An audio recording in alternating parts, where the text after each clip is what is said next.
If you placed a compass in Sydney, another in London, another in Sao Paulo, and another in Tokyo, every single needle points the same direction, north, not toward the nearest pole from each location, not sideways, not south, north, always, everywhere, simultaneously.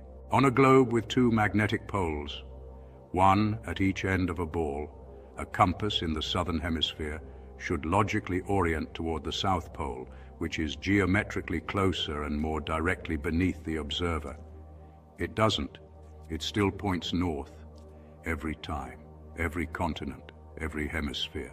The globe model explains this through the dominance of the North Magnetic Pole.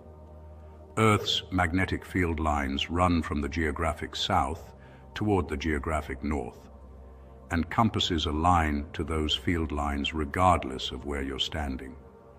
That explanation is technically the accepted physics, but it creates a silent question nobody voices out loud.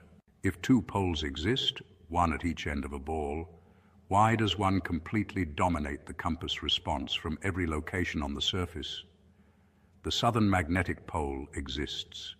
Its field lines run in the same continuous loop. A compass in New Zealand sits closer to the South Pole than the North, yet the needle doesn't waver, doesn't split the difference, points north.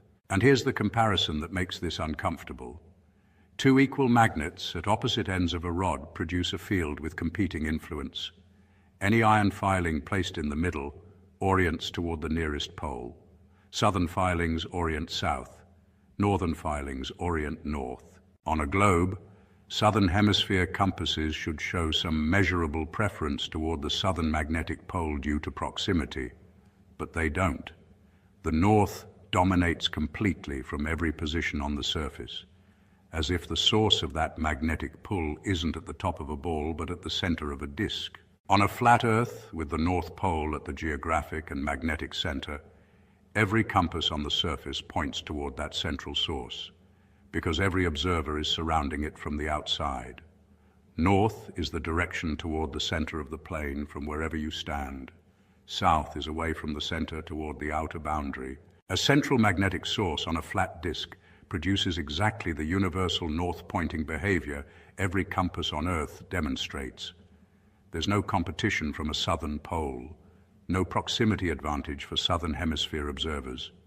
Just one central point that every needle on the entire surface consistently points toward. Translate.mom